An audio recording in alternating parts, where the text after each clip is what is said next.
మాజీ chief whip Shri Vinay Bhaskar గారు, గౌరవనీయులు మాజీ శాసనసభ్యులు సోదరులు అరూరి రమేష్ గారు, యాద్ రఖ్లియం, గౌరవనీయులు ఈరోజు బర్త్డే బాయ్ ఈ ఆర్గనైజర్ ఫారూక్ అలీ గారు, సోదరుడు మరి అమెరికాలో ఉంటూ ప్రత్యేకంగా ఈ టోర్నమెంట్ కోసం 2 నెలలు ప్రతి సంవత్సరం గడిపే మాజిద్ గారు, సోదరుడు రావుల శ్రీధర్ రెడ్డి గారు, తమ్ముడు వీర గారు, ఇంకా రాయేష్ గారు, రాంబాబు గారు, పేరు పేరున అందరికీ మా గౌరవ సోదరులు కార్పొరేటర్లు మన రమేష్ గారు, కృష్ణ గారు, రంజిత్ గారు, ఇంకా మిగతా సోదరులందరికీ హన్మకొండలో ఎవరెవరైతే పాల్గొని విజయవంతం చేసినారో ప్రతి ఒక్కరికి, నయీం గారికి, ఇంకా అందరికీ పేరు పేరున అందరికీ, గెలిచిన వాళ్లకు, ఓడిన వాళ్లకు, ఆడి కొంతమంది ఈరోజు రాని వాళ్లకు అందరికీ పేరు పేరున హృదయపూర్వకంగా నమస్కారాలు, హృదయపూర్వకంగా మీకు ధన్యవాదాలు. ఈసారి నిజానికి నేను చెప్పలేదు వినయన్నకు, కానీ మీ స్ఫూర్తితో, హన్మకొండ స్ఫూర్తితో మీరు 8 సంవత్సరాలు వరుసగా ఏదైతే కేసీఆర్ కప్ నిర్వహిస్తున్నారో ఆ స్ఫూర్తితో ఈ సంవత్సరం ఇప్పుడు మేము మొన్ననే మార్చ్ 25న అనుకుంటా మా జిల్లాలో సిరిసిల్లలో మన పార్టీ ఆవిర్భావ దినోత్సవానికి లింక్ చేసుకుంటూ ఒక నెల రోజుల పాటు జిల్లా మొత్తం కేసీఆర్ కప్ మేము కూడా నిర్వహిస్తూ ఉన్నాం. ఈసారి ఏప్రిల్ 25 నాడు అక్కడ దానికి కూడా ప్రైజ్ డిస్ట్రిబ్యూషన్ సెరమనీ అంతా కూడా మొత్తం మా జిల్లాలో ఉండే 13 మండలాల్లో కూడా అన్ని గ్రౌండ్స్ పెట్టినాం. గ్రౌండ్స్ పెట్టి దాదాపుగా 255 గ్రామాలు ఉంటే ప్రతి గ్రామం నుంచి కనీసం ఒక టీం అన్న ఉండేటట్టు ప్లాన్ చేసుకొని చాలా పెద్ద ఎత్తున జిల్లా వ్యాప్తంగా ఈసారి టోర్నమెంట్ నిర్వహిస్తూ ఉన్నాం. కానీ నేను వినయ్ భాస్కర్ గారి స్ఫూర్తితో ఒక ప్రకటన చేయబోతా ఉన్నా. వచ్చే సంవత్సరం ఫిబ్రవరిలో మేము మీ స్ఫూర్తితో, మీ హన్మకొండ స్ఫూర్తితో రాష్ట్రమంతటా కేసీఆర్ కప్ నిర్వహించే బాధ్యత నాది, అన్ని జిల్లాలో. ఇది ప్యూర్లీ మీరిచ్చిన ఇన్స్పిరేషన్ వినయ్ భాస్కర్ గారు. కాబట్టి తప్పకుండా నెక్స్ట్ ఇయర్ మనం అడ్వాన్స్గా ప్లాన్ చేసుకుందాం. మాజిద్ భాయ్ని కూడా ఒక నెల ముందే రమ్మని మొత్తం ప్లాన్ చేసుకొని స్టేట్ అంతా కూడా చేద్దాం. ఇట్లా చిన్న చితక కాదు, స్టేట్ అంతా చేద్దాం. దెబ్బని ఎవరైనా ఔత్సాహికులు వేరే టోర్నమెంట్లు కూడా చేద్దాం. మంచి రెస్లర్స్ ఉన్నారన్నాం, అది చేద్దామంటే కబడ్డీ కానీ రెస్లర్స్ కానీ వస్తే అది కూడా చేద్దాం, మాకేం అభ్యంతరం లేదు. కానీ నా ఉద్దేశం ఏంటి అంటే 10 ఏళ్ళు మన గవర్నమెంట్లో మనం ప్రజలకు కావాల్సిన కనీస అవసరాల మీద దృష్టి పెట్టినాం.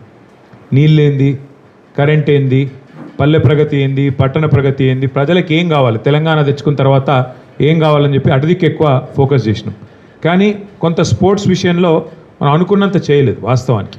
ఇక ఆ విషయంలో ఒప్పుకుంటే తప్పేం లేదు. కాబట్టి ఈ టర్మ్లో, వచ్చే టర్మ్లో ఎట్లాగో మన గవర్నమెంట్ వస్తుంది, మీకు తెలుసు, నాకు తెలుసు, రేవంత్ రెడ్డికి కూడా తెలుసు. కాబట్టి ఏ రెండో ఇది లేకుండా, ఆలోచన లేకుండా చాలా పెద్ద ఎత్తున ఈసారి యంగ్స్టర్స్కి, ముఖ్యంగా స్పోర్ట్స్కి ప్రాధాన్యతనిస్తూ ముందరికి పోదాం. మరి రమేష్ అన్న కూడా నెక్స్ట్ ఇయర్ పోటీ పడతా అన్నాడు.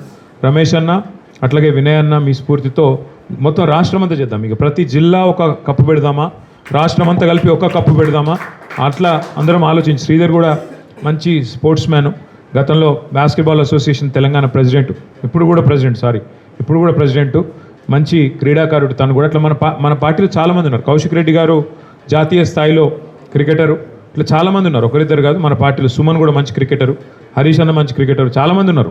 కాబట్టి అందరితో కూర్చొని నెక్స్ట్ ఇయర్ ఫిబ్రవరికి ఎట్లా డిజైన్ చేద్దాం, స్టేట్ అంతా ఎట్లా అద్భుతంగా చేద్దాం.